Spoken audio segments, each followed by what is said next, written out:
पाकिस्तान के आज़म मोहम्मद अली जिन्ना ने अपनी जिद पर देश का विभाजन कराया था। बहुत कुछ उन्होंने अपने मर्जी के मुताबिक ले लिया था और कुछ ऐसी चीजें भी थी जो उनकी होकर भी उनकी ना हो सकी। इन्हीं में से एक चीज उनका बंगला था, उन्होंने मुंबई में बनवाया था। ये बंगला उनके लिए बेहद खास था, लेकिन जब देश आजाद हुआ तो उन्हें इस बंगले को छोड़ना पड़ा। जिन्ना के इसी घर की कहानी, जिसके लिए वो पाकिस्तान छोड़कर भारत वापस आने को तैयार हुए थे। आखिर क्या है इस घर का इतिहास, आज के इस वीडियो में हम जानेंगे। मुंबई में एक महंगा इलाका है मालाबार हिल्स, यहीं पर पड़ता है पाकिस्तान के कायदे आजम मोहम्मद अली जिन्ना का खूबसूरत घर। इस घर को बनवाने की कहानी शुरू होती है साल 1934 से। हुआ ये कि जिन्ना इसी साल इंग्लैंड से आए थे। इस दौरान वह मुंबई के मालाबार हिल्स में ही एक बंगले में रहते थे। साल 1918 से यही बंगला इनका घर होता था, लेकिन 1929 में जब उनकी दूसरी पत्नी की मौत हुई तो इस बंगले से उनका मन उठ गया। उन्होंने इस घर को पहले बेचना चाहा, लेकिन फिर 1936 में उन्होंने पूरे बंगले को गिराकर उसके जगह एक नया घर बनवाना शुरू किया। जिन्ना का यह घर पूरे 2 सालों में बना था। इस घर में उन्होंने डायलियन, संगमरमर, अखरोट की लकड़ी, इजिप्ट से खास मिस्त्री बुलाए गए थे और बाहर से मंगवा कर एक लिफ्ट भी लगवाई गई थी। जिन्ना का यह घर पूरे 2 एकड़ में बना था और सन 1939 में घर बनकर तैयार हुआ और जिन्ना ने यहाँ रहना शुरू कर दिया। 1940 में लाहौर बैठक के बाद पाकिस्तान बनाने की मांग तेज हो गई थी। जिन्ना भी पाकिस्तान बनाने की जिद पूरी करने के लिए दिल्ली में रहने लगे थे।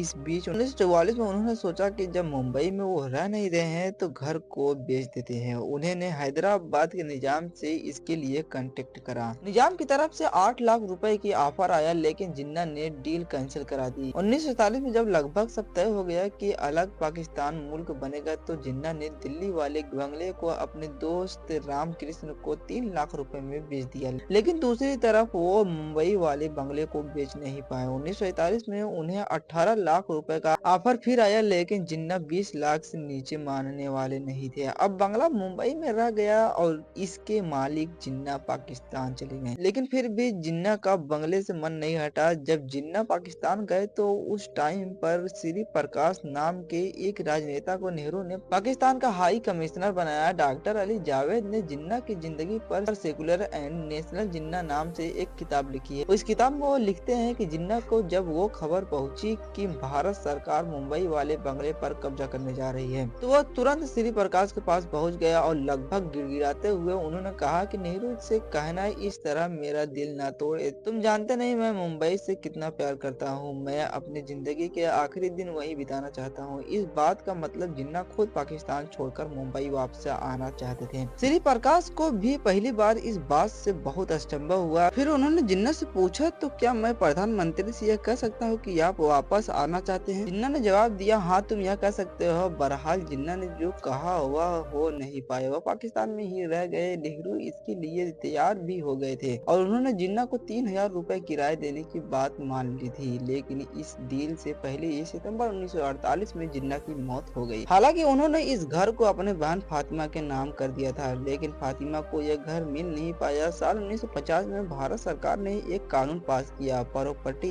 एक्ट। इसके हिसाब से विभाजन के टाइम पर अपनी प्रॉपर्टी को भारत में छोड़कर जाने वाले उन लोगों की प्रॉपर्टी की कस्टडी भारत सरकार के पास हो गई। इस तरह जिन्ना का बंगला भी भारत सरकार के पास आ गया। साल 1969 में जिन्ना की बहन फातिमा ने बॉम्बे हाई कोर्ट में अपील दायर करते हुए इस प्रॉपर्टी पर अपना हक जताया, लेकिन उन्हें यह घर मिल नहीं पाया। फिर साल 2007 में जिन्ना की एकमात्र बेटी दीना भाटिया ने इस संपत्ति पर अपना हक जताया, लेकिन उनको भी यह बंगला मिल नहीं पाया और उनका भी 2017 में मौत हो गई। और अब उनके बेटे नुस्ली भाटिया इस मामले के पक्षकार है और मामला अभी भी कोर्ट में है। ये जानकारी आपको कैसे लगा कमेंट करके आप हमें जरूर बताइएगा और इस घर के बारे में भी आप बताइएगा कि क्या ये घर जिन्ना को देना चाहिए। वीडियो को लाइक और चैनल को सब्सक्राइब जरूर कर दीजिएगा।